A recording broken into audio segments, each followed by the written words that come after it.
시신동도 여러분 반갑습니다. 저희 예배를 기도로 시작하도록 하겠습니다. 하나님 모든 것 아시는 주님께 감출 것 없네. 내 맘과 정성 다해 주 바라나이다. 나 염려하지 않고 나 염려하지 않아도 내 쓸 것 아시니 나 오직 주의 얼굴 구하게 하소서.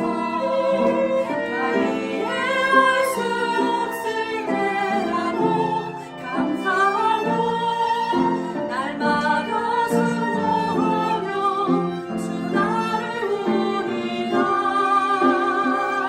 온 마음 다해 사랑합니다. 온 마음 다해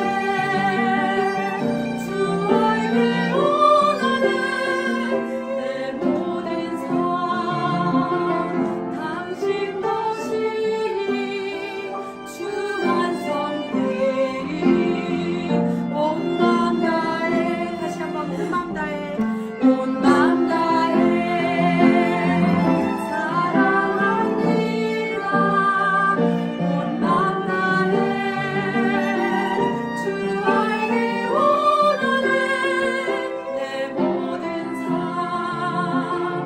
당신 것이니 주만 섬기리.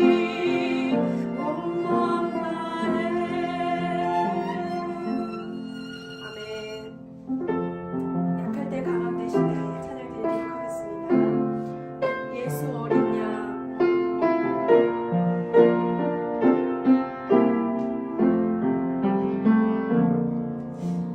예수 어린 양 존귀하니를.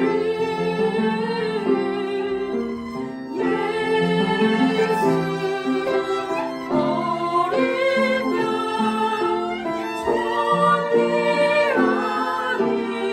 존귀하니를. 약할 때 강함 되시네. 약할 때 강함 되시네. 나의 보배가 되신 주 나의 모든 것. 주 안에 있는 모든 나는 포기할 수 없네. 주 나의 모든 것. 예수 어린 양 존귀하니를. 예수 어린 양 존귀하니를. 십자가 제사하셨네. 십자가 제사하셨네. 주님의 이 찬양해 주 나의 모든 것. 쓰러진 나를 세우고 나의 빈장을 채우네. 주 나의 모든 것. 예수 어린 양 존귀하니를.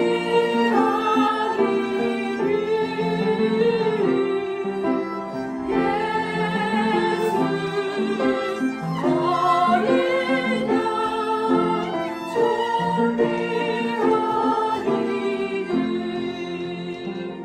아멘. 하나님은 너를 지키시는 자 찬양드리도록 하겠습니다.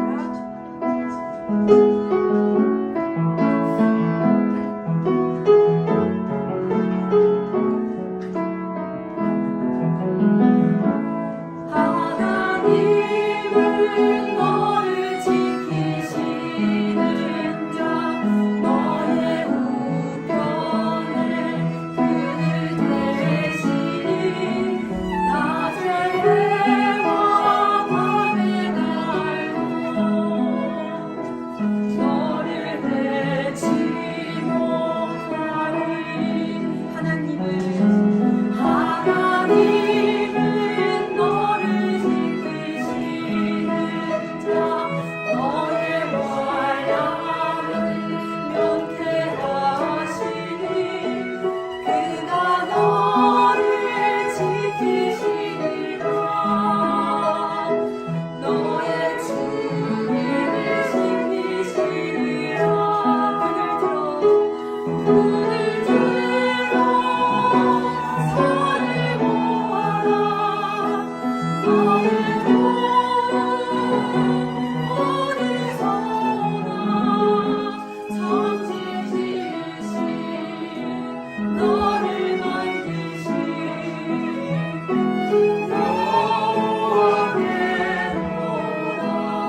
2월 14일 주일 예배를 살아계신 하나님께 드리겠습니다.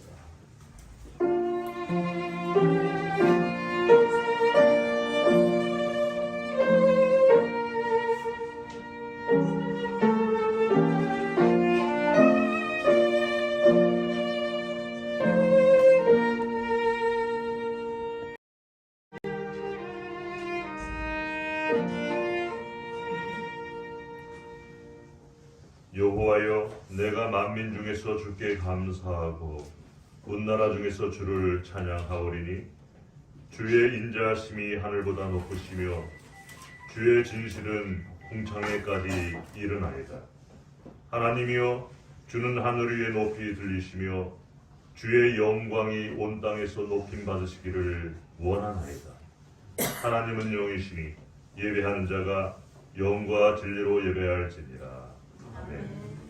찬송과 감사와 예배와 영광을 받으시기에 합당하신 살아계신 하나님 아버지, 모든 영광과 존귀를 아버지께 올려드립니다. 저희들을 예배자로 불러주시고 주님의 날을 허락하셔서 구원의 감격을 가지고 예배하게 하시니 진심으로 감사드립니다. 오늘의 예배가 최고의 하나님께 최선의 예배가 되게 하시고 예배를 친히 주관하여 주셔서 아버지의 영광을 저희들이 경험케 하옵소서.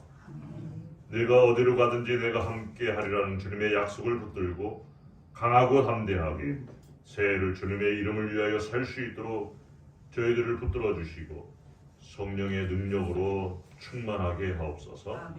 예수님의 이름으로 기원하옵나이다. 아멘.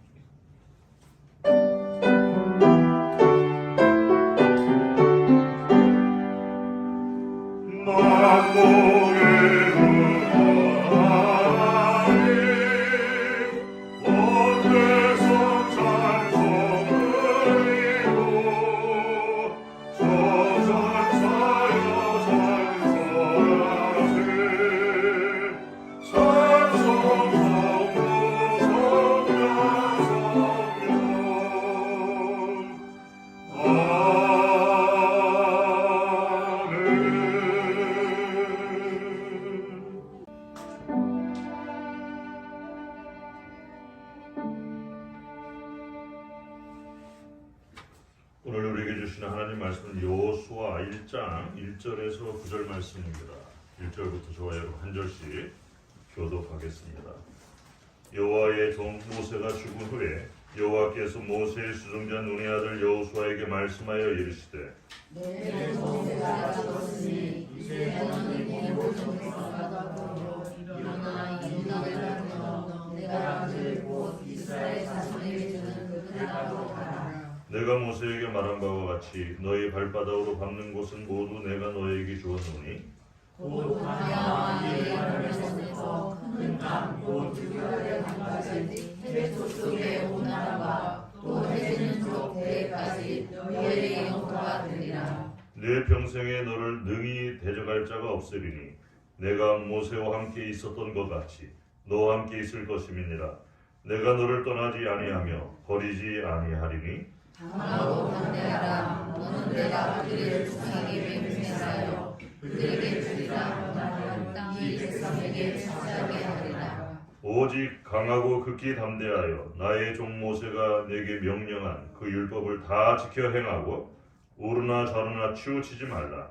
그리하면 어디로 가든지 형통하리니 이 율법책을 내 입에서 떠나지 하며 지하로 그것을 묵상하여 그 안에 기록된 대로 다스리자 행하라. 그리하면 내 일이 평탄하게 될 것이며 내가 형통하리라. 9절 같이 내가 네게 명령한 것이 아니냐. 강하고 담대하라. 두려워하지 말고 놀라지 말라. 네가 어디로 가든지 네 하나님 여호와가 너와 함께 하느니라 하시니라. 아멘. 이 시간 예배 가운데 인자하시는 삼일째 하나님을 찬양합니다. 할렐루야.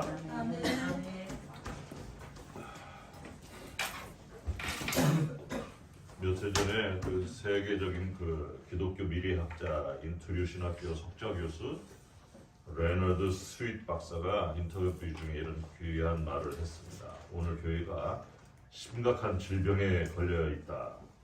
심각한 질병을 앓고 있다. 이렇게 얘기하면서 그 심각한 병이 무엇이냐면 예수 결핍증이라는 그런 병이라고 이렇게 얘기했습니다. 예수 결핍증. 여러분 그런 병명 들어보셨어요? 에이즈라는 병명을 여러분 들어봤을 겁니다. 후천성 면역 결핍증인데 여기는 신드롬이라는 얘기를 썼는데 여기 예수 결핍증에서는 disorder, 그러니까 예수님이 결핍에서 오는 그런 병을 이렇게 예수 결핍증이라고 말하는 것입니다. 교회의 머리가 누구시죠?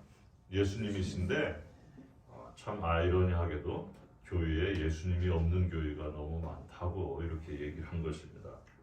교회가 그리스도 위의 것으로 가득 차가지고 예수님이 없는 그런 변질된 그런 상황을 이렇게 인터뷰 중에 얘기를 하고 있어요. 여러분 미국의 교회에 집회나 회의에 참석해 보면은 성경이나 예수나 성령에 대한 이야기를 듣기가 아주 어렵습니다. 주로 그런데 참여하면 무슨 얘기를 하느냐? 리더십. 어떻게 하면 교회를 잘 이끌 것일까? 그런 강좌나 어떻게 하면 교회를 어떻게 잘 매니지먼트해서 부흥시킬 것인가? 이런 전략 프로그램 이야기가 대부분이에요. 그래서 세계적인 유명한 비즈니스 그런 강사들, 그룹의 전문가들을 초청해가지고 이런 컨퍼런스를 하고 있고 교회가 비즈니스 전문가들을 이렇게 초청해서 매니지먼트 그런 강의를 하고 있어요. 한국에서도 그런 교회 매니지먼트 그런 프로그램들을 많이 들여와가지고 여기 교회에 퍼뜨리고 있는 그런 상황을 우리가 알 수 있습니다. 그런 자리에서 성경과 예수 또 성령에 대한 이야기는 듣기가 힘들다는 거예요. 그런 자리에서 예수나 성령 얘기를 하면은 촌티나는 근본주의자로 이렇게 몰리기가 쉬워요. 냉소를 받기가 쉽습니다.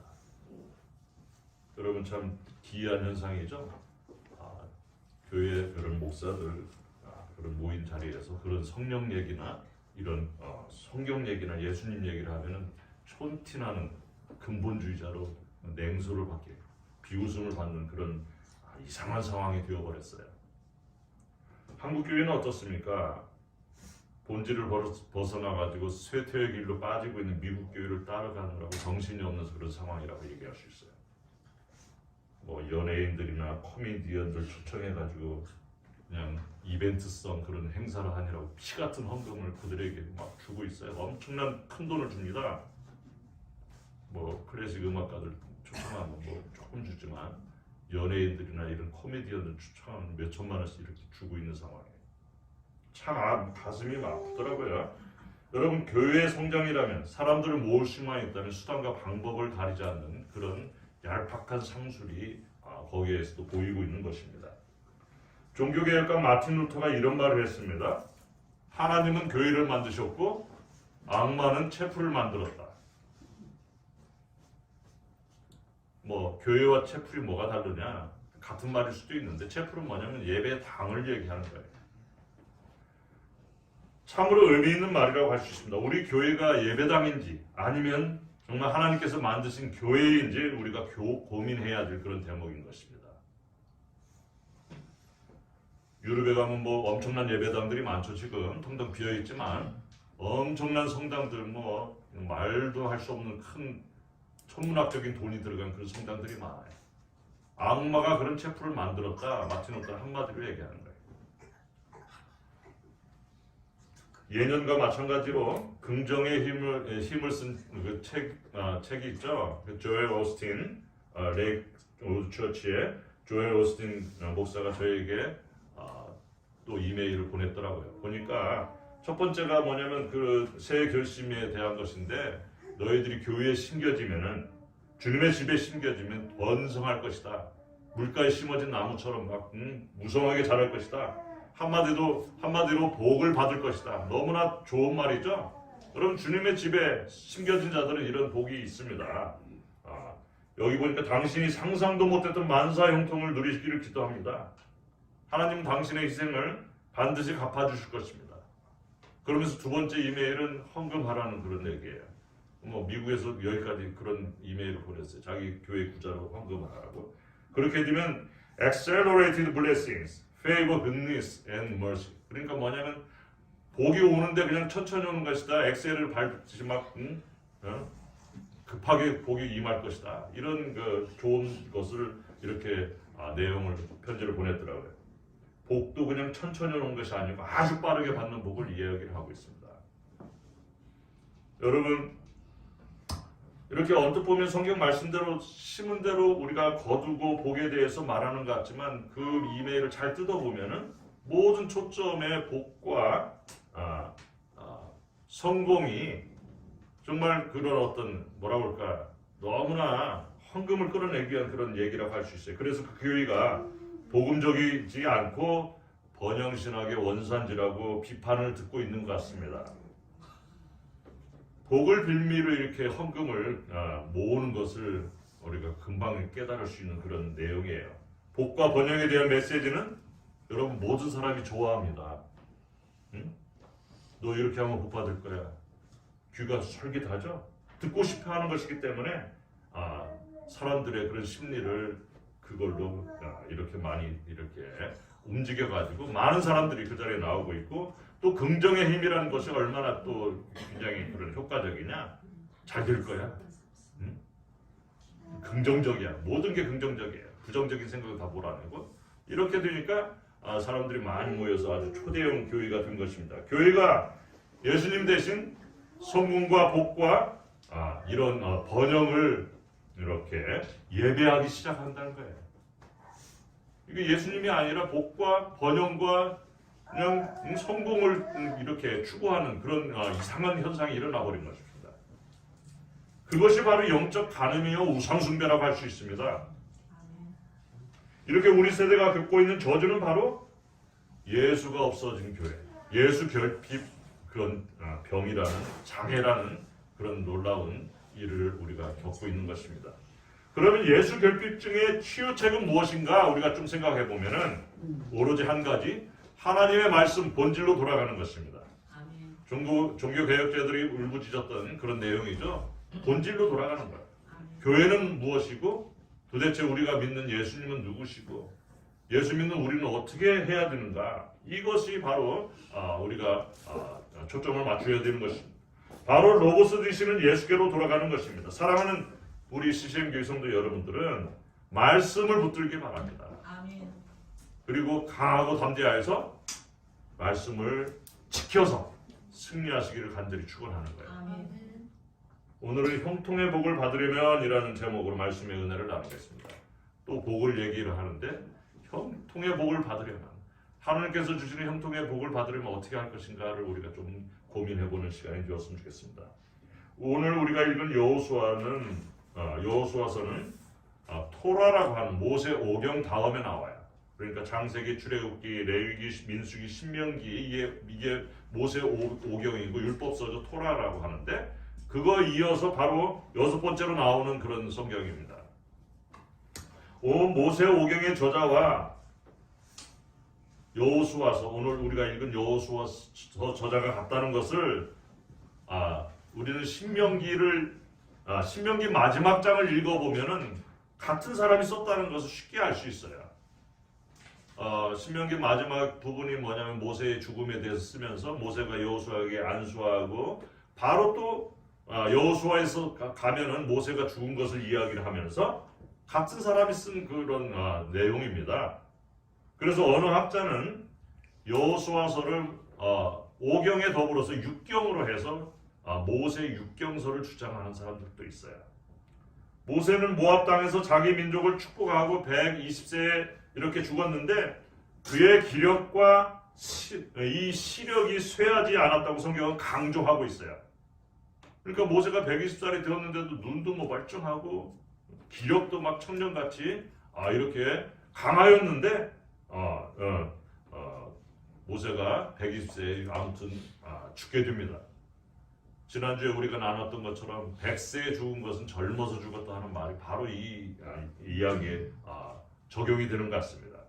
청년처럼 정정하게 살다가 모세가 120세에 죽었다는 것입니다. 하나님이 요단강을 건너가지 못하게 하시고 모세를 데려가는 그 죽음의 광경은 실로 장엄합니다. 신명기가 모세의 죽음에 대해 말하고 있고 오늘 우리가 본 여호수아서가 여호와의 종 모세가 죽은 후에로 시작하고 있어요. 여호와의 종 모세와 출애굽 1세대들이 광야에서 이제 다 죽어버리고 다음 세대가 약속의 땅 가나안을 눈앞에 두고 요단강가에 다다르게 된 것입니다.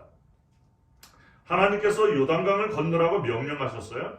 요단강은 광야와 약속의 땅과의 경계선입니다. 요단강을 건너는 순간 이스라엘 사람들은 과거에서 미래로 들어가는 것을 의미하고 있어요. 우리가 새해를 맞이하면서 과거에 얽매이거나 집착해서는 안 되겠다 그런 말씀을 나누었는데요. 하나님께서는 우리가 과거를 거울을 삼아가지고 자기를 더 나은 상태로 가기를 원하지 과거에 얽매여가지고 집착하는 것을 원하지 않습니다. 내가 과거에 잘못했던 것 때문에 계속 그냥 얽매여가지고 거기서 벗어나지 못하고 나는 어쩔 수가 없어. 이렇게 그냥 주저앉아버리는 사람들이 너무나 많은데 그것을 하나님께서는 하지 말라고 가르치는 거예요. 2024년을 맞이해서 우리 앞에 요단강이 있습니다. 그것을 믿음으로 건너는 저와 여러분이 되었으면 좋겠습니다. 아멘. 발을 내디디니까 물이 갈라진 것처럼 아멘. 미래지향적인 희망으로 우리가 힘차게 요단강을 건너가기를 원합니다. 아멘. 여러분 여호수아의 이름은 원래 호세아였어요. 호세아. 신명기 13장 8절에 보면은 12지파가 이제 가나안 땅의 정탐꾼을 12지파에서 뽑는 그런 광경이 나오는데 그때 눈의 아들 호세아가 나오겠습니다. 그 호세아가 신명기 34장 9절에서 모세가 그에게 안수하여 가지고 이름이 여호수아로 바뀝니다. 호세아는 구원이라는 평범한 뜻인데 여호수아는 나중에 예수와 또 신약에서는 헬라어로 예수인데 그 뜻이 여호와는 구원하신다, 구원이시다 이런 뜻입니다. 하나님께서는 여호수아를 광야 시절에 모세의 후계자로 교육시켜가지고 모세의 죽음 이후에 이스라엘 백성들을 가나안 땅으로 인도하게 하셨어요. 2절에서 여호수아에게는 두 가지 임무가 주어진 것을 우리가 알 수 있습니다. 첫 번째가 뭐냐면 요단강을 건너가지고 이스라엘 백성을 가나안 땅으로 인도하는 것이고 두 번째는 이스라엘에게 그 땅의 소유가 되도록 하는 거예요. 땅을 차지하게 만드는 것입니다. 여호와께서는 내가 밟을 땅을 다 내게 이미 주었다. 줄 것이라가 아니고 이미 주었다고 과거형으로 말씀하셨고 있어요. 약속의 땅은 백성의 믿음과 행동에 상관없이 하나님의 약속과 선물로 이미 주어진 것이라는 것이에요. 아멘. 우리가 이게 하나님의 방법인 것을 알아야 돼요. 아멘. 우리가 막 차지하려고 막 애쓰는 것이 아니라 이미 우리에게 주어진 땅을 그냥 믿음으로 밟으면 되는 거예요. 아멘. 너의 노력과 백성들의 믿음과 행동으로 그 땅을 정복하는 것이 아니고 조상들과 약속한 그 땅은 이미 너희의 것이고 아멘. 너희가 가서 밟고 차지하라는 것입니다. 아멘. 이건 우리가 가서 노력으로 막 싸워가지고 차지하는 것과는 많은 차이가 있어요. 한국 교회 기독교인들이 땅 밟기를 참 좋아합니다. 여러분 땅 밟는 거 뭐 뉴스 들어서 아실 거예요. 절에 가서 땅 밟기에서 언론에 무례한 기독교다 뭐 그런 비난을 받은 적도 있는데 그러나 오늘 말씀의 땅 밟기는 하나님이 이미 이스라엘 백성들에게 약속하신 땅을 가서 차지하는 것이지 무리하게 다른 사람 땅에 가서 땅 내놓으라고 하는 그런 것과 비교하면 안 되는 것입니다. 계속해서 여호와께서는 내 평생에 너를 능히 대할 자가 없고 모세와 함께한 것처럼 너는 너와 함께하겠고 너를 떠나지 아니하겠다 이렇게 다시 한번 말씀하시는 것입니다. 그러면서 오직 강하고 극히 담대하여 나의 율법을 다 지켜 행하고 우루나 좌루나 치우치지 말라. 그러면 형통하리라 이렇게 말씀하십니다. 7절은 율법에 대한 철저한 순종을 말하고 있어요. 이 순종을 위해서 7절에서 히브리어 라크라는 단어를 쓰고 있는데 여기는 뭐냐면 라크가 무슨 말이냐? 오직이에요. 오직. 그래서 6절에서 언급했던 마음을 강하게 하라, 담대히 하라는 말을 다시 한번 이렇게 반복하면서 오직 마음을 강하게 하고 담대하게 하라 이렇게 말씀하시고 있어요. 그리고 나의 종 모세가 네게 명한 율법을 다 지켜 행하고 우로나 좌로나 치우치지 말라. 그렇게 하면 어디로 가든지 네가 형통하리라. 아주 명확하게 말씀하시고 계십니다. 7절과 6절과 달리 7절은 6절과 달리 전쟁의 승패가 율법에 대한 순종에 달려있다고 이렇게 얘기하고 있어요. 하나님께서는 자기 백성을 위해서 직접 싸워주실 것을 말씀하십니다. 너희는 마음을 강하고 담대하게 먹고 잠잠히 말씀에 순종하면 된다. 이 말씀의 순종이 곧 전쟁의 승리다. 이렇게 하나님께서는 계속 말씀하십니다. 여러분 이스라엘 백성들이 하나님의 말씀에 순종하고 나아갔을 때는 무조건 전쟁에 이겼고 자기들이 뭐 다른 나라 군대들 돈 주고 끌어와가지고 자기들이 힘으로 싸울 때는 무조건 다 지었던 것을 우리가 성경을 통해서 계속해서 알 수 있어요. 우리 그리스도인들이 세상에서 바른 길을 행함으로 최후 승리를 얻게 되면 강하고 담대한 믿음이요 결국 말씀에 대한 순종이라는 것을 여호수아서는 분명히 밝히고 있습니다. 모세는 하나님께서 참으로 귀하게 여기셨던 영광스러운 종이었습니다. 구약에서 여호와의 종이라는 표현은 극히 제한된 범위에서 매우 특별한 사람들을 지목하여서 18차례 단 18차례 나오고 있는데 모세에게 14번이 사용되었고요. 여호수아에게 2번, 다윗에게 2번 이렇게 사용되었어요. 그러니까 여호와의 종이라는 말은 굉장히 제한된 그런 표현이었습니다. 모세에게 14번이 사용되었고 여호수아에게 2번, 다윗에게 딱 2번뿐이 사용되지 않았어요. 물론 하나님께서 특정한 인물을 가리켜 나의 종이라고 부르시는 경우는 상대적으로 흔한 일입니다. 신약은 예수님을 통해 가지고 하나님의 자녀가 된 저와 여러분을 주님의 종이라고 칭하셨어요.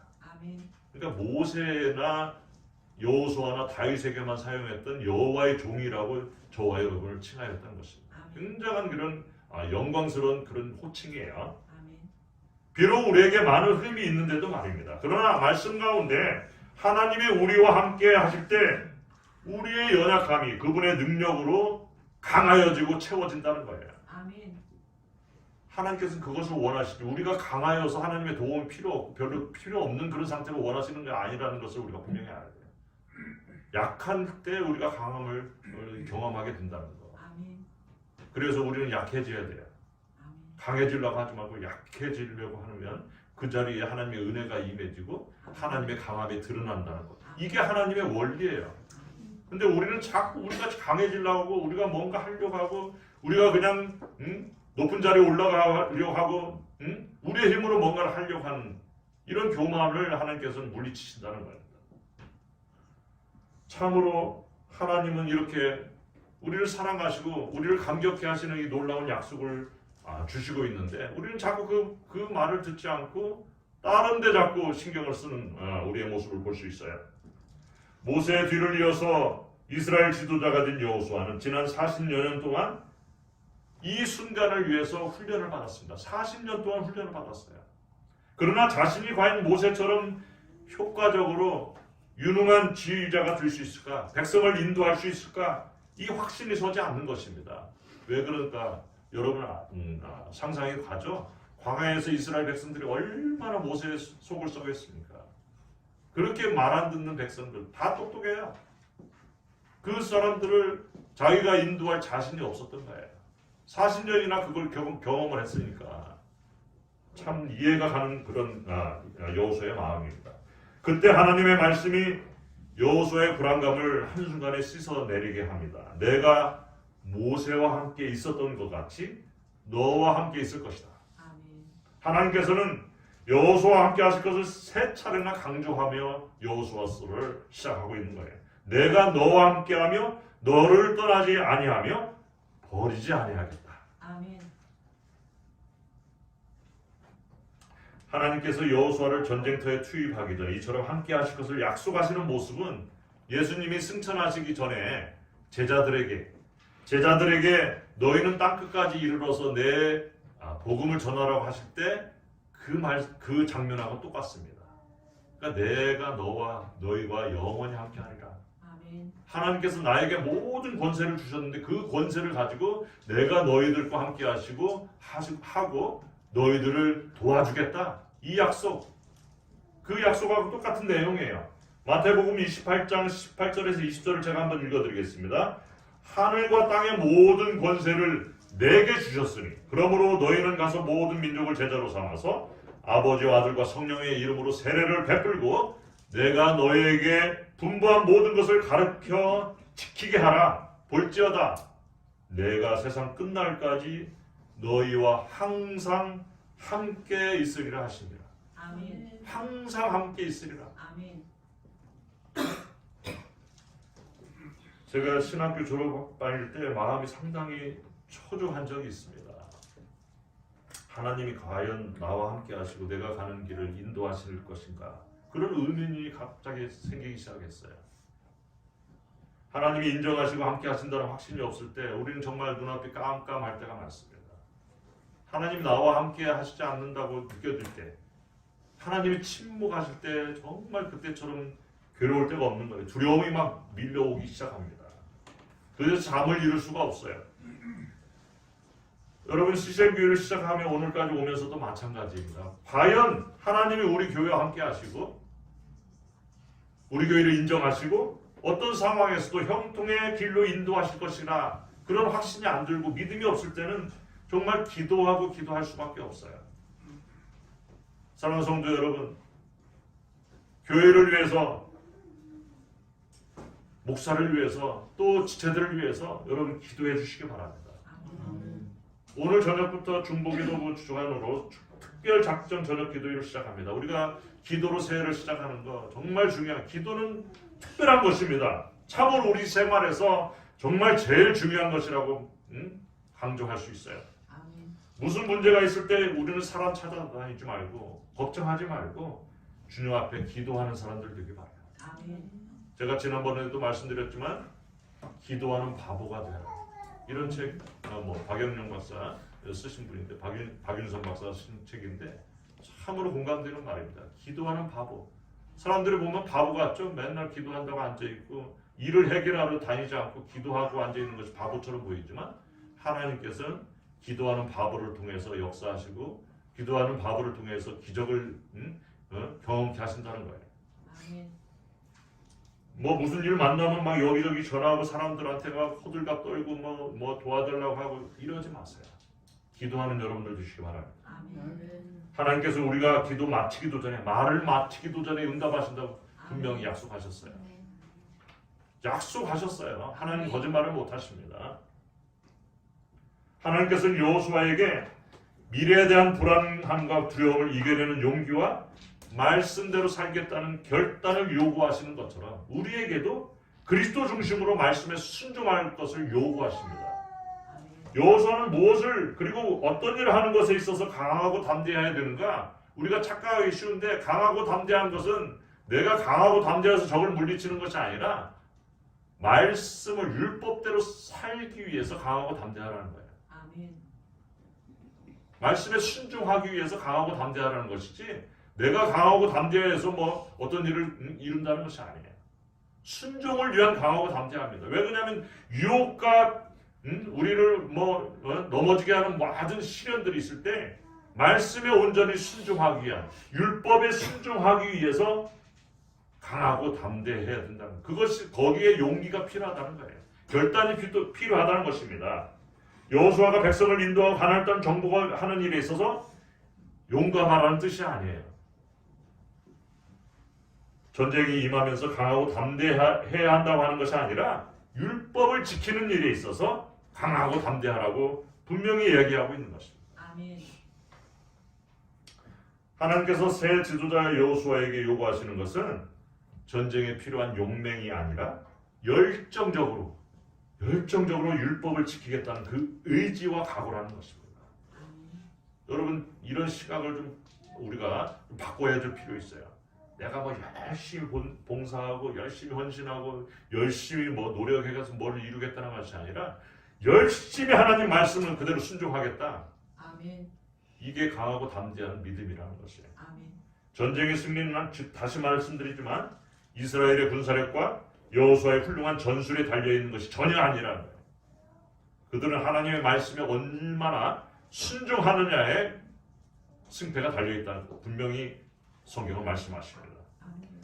전쟁은 하나님께 속한 것이기 때문입니다. 그러므로 가나안 정복을 앞둔 이들에게 온 마음을 다해서 율법을 준수하는 것은 전쟁을 승리로 이끌기 위한 그 어떤 준비보다도 중요하고 우선되는 거예요. 여호와께서는 온몸과 마음을 말씀을 지키는 일에 쏟으라고 말씀하십니다. 아멘. 어떤 말씀은 지키고 어떤 말씀은 무시해서는 안 된다는 거예요. 율법은 지키다가도 하나라도 범하면 율법을 범한 자가 되는 것입니다. 우리가 세상에 살면서 어떤 말씀은 우리에게 불편과 손해를 끼칠 수가 있어요. 우리에게는 하나님의 능력에 대한 전적인 확신과 믿음도 중요합니다. 그러나 어떠한 불이익을 감수하더라도 하나님의 말씀이 요구하신다면 그 말씀의 기준에 따라서 살겠다는 의지, 강하고 담대함이 필요한 거예요. 아멘. 하나님께서는 우리가 성경의 모든 말씀에 따라 살기를 요구하십니다. 그리고 한순간도 율법의 기준에서 벗어나지 말라고 명령하십니다. 즉 우르나 좌우르나 치우치지 말라는 거예요. 아멘. 그리고 그 말씀이 잠시라도 그의 입에서 떠나지 않도록 매일매일 중얼중얼 말씀을 묵상하라고 얘기합니다. 아멘. 이게 어떻게 보면 그냥 너무 심하다 생각할 정도인데 매일 말씀을 여호와는 나의 목자시니 내가 부족하여 말씀을 묵상하 중얼중얼 하라는 거예요. 중들이 그냥 연불하듯이 그것을 묵상하라는 것입니다. 입술에서 벗어나지 않도록 그냥 입에서 말씀이 나오는데 그것은 원래 성경 말씀을 소리내어 읽었기 때문에 그래요. 여러분 묵상이란 말을 한자적으로 하면 침묵으로 상상한다 이런 뜻인데 묵상의 어원 히브리어에는 하가라는 단어인데 하가는 명상과 다르게 단지 마음으로 생각하는 것이 아니라 상상하는 것이 아니라 생각하는 것을 읊조려 말로 소리를 내는 거예요. 여러분 이 소리라는 것은 굉장한 그런 파워가 있어요. 하나님의 말씀을 소리를 내서 읽는 것은 정말 굉장한 의미가 있습니다. 말씀의 적대적인 모든 것들이 그 소리 때문에 물러가게 되어 있어요. 아멘. 저는 성경을 소리내서 읽기를 좋아합니다. 신학교에서 제가 강의할 때도 소리내어 읽는 것을 많이 시켰어요. 그래서 성경을 읽으면서 목소리 훈련시키는 것을 했는데 사람의 음성은 참으로 신비하고 파워가 있어요. 여러분 이 말로 사람을 죽이고 살리고 사람을 감동시키고 엄청난 그런 힘이 있다는 것입니다. 그리고 그 음성이 매우 영적이에요. 영적인 소리를 낼 수 있어요. 사람의 목소리는 하나님이 주신 귀한 선물이라고 저는 확실하게 얘기할 수 있어요. 여러분 모두 여러분들 신이 내린 목소리를 가지고 있는 것입니다. 신이 내린 조소희만이 아니고 여러분 다 갖고 있어요. 올 한 해는 여러분이 말씀을 묵상하는데 먼저 여러분의 목소리를 사용하시고 좋은 말로 다른 사람들을 살리는데 여러분의 목소리를 사용하시고 하나님을 찬양하는데 마음껏 여러분의 목소리를 사용하시길 간절히 축원합니다. 아멘. 2024년을 우리가 맞이해서 우리의 온 관심은 하나님이 우리와 함께 하시느냐 아니냐가 되어야 되겠어요. 그러니까 관심이 여기에 있어야 돼요. 하나님 정말 내 삶에 함께 하시고 내 삶의 주인이고 나와 함께 하시는가 이게 우리의 초점이 되어야 되는 거예요. 아멘. 이 문제는 하나님이 살아계시냐 그 살아계신 하나님을 믿느냐 마느냐 이 문제만큼 중요한 얘기입니다. 하나님이 살아계시면 뭐예요? 나와 함께 안 하면 무슨 의미가 있습니까? 내 삶에 역사가 없으면 무슨 의미가 있어요? 하나님의 말씀에 순종하는 삶은 하나님이 우리 삶에 함께 하심을 보장한다는 거예요. 아멘. 하나님의 말씀에 순종하는 사람과 함께 하신다는 거예요. 아멘. 그렇기 때문에 우리의 삶에서 가장 중요한 문제는 말씀에 대한 순종입니다. 주님은 오직 온전한 순종을 원하시고 계세요. 자기 편한 대로 어떤 말씀을 받고 어떤 말씀을 배척하는 것은 순종이라 할 수 없습니다. 천지의 주제시요 만물을 다스리시는 창조주 하나님이 우리와 함께 하신다면 무엇이 문제가 되고 무엇이 두렵고 무엇이 근심이 되겠습니까? 희망찬 새해 우리에게 주셨는데 우리의 경험과 얄팍한 지식과 지혜로 머리 쓰느라 고생하지 마시고 말씀에 푹 빠져가지고 그 능력을 경험하며 살기를 간절히 축원합니다. 아멘. 신약에서는 그것을 성령의 충만한 삶이라고 얘기해요. 성령 충만한 삶은 다른 게 아니고 말씀에 푹 빠져 사는 삶을 얘기해요. 성령의 충만한 삶은 바로 말씀에 충만한 삶입니다. 올해 우리 교회가 또 주일 오후부터 주일 오후 시간에 성경 공부를 시작하면서 성경 공부를 제대로 공부해서 우리가 그 말씀을 제대로 알고 그 말씀에 푹 빠지는 시간이 되었으면 좋겠어요. 아멘. 여러분을 사랑하는 마음으로 이러한 시간을 우리가 정했습니다. 당연히 여러분 개인적으로도 매일 말씀을 묵상해야 되지만 중요한 것은 교회나 목사가 이런 시간을 정하고 말씀 잔치를 베풀 때 여러분이 적극적으로 참여하지 않으면 하나님이 여러분과 함께 하시지 않고 형통의 복을 누릴 수가 없다는 거예요. 이게 하나님의 말씀이에요. 사랑하는 성도 여러분, 정말 복이 천천히 오는 것에서 빨리 오는 복을 받고 형통의 복을 받으려면 헌금 많이 내는 것도 아니고 열심히 봉사하는 것도 아니고 노력하는 것도 아닙니다. 오직 말씀 앞에 겸손히 무릎 꿇고 순종하는 것이다. 아멘. 그리고 좌우로 치우치지 말고 절제하는 그런 삶을 사는 것입니다. 아멘. 여러분 이 말씀이 정말 송이꿀보다도 달아지는 오늘 한 해가 되었으면 좋겠어요. 그래서 매일 매순간 그 말씀을 붙들고 먹으면서 어디를 가든지 무엇을 하든지 주님이 함께 하신다. 약속을 우리가 굳건히 붙들고 강하고 담대하게 풍성한 삶을 누리는 오늘 2024년이 되기를 간절히 축복합니다. 아멘. 기도하겠습니다. 하나님 아버지 감사합니다. 저희들에게 귀한 약속을 주시고 순종을 요구하시는 주님의 말씀을 들려주시니 감사드립니다. 저희가 강하고 담대하여서 저희들에게 다가오는 시련과 유혹을 다 물리치고 주님 말씀에 온전히 순종하여서 형통의 복을 받아 누리고 그 복을 흘려보내는 귀한 24년이 되도록 축복하여 주옵소서. 아멘. 감사드리고 예수님의 이름으로 기도합니다. 아멘.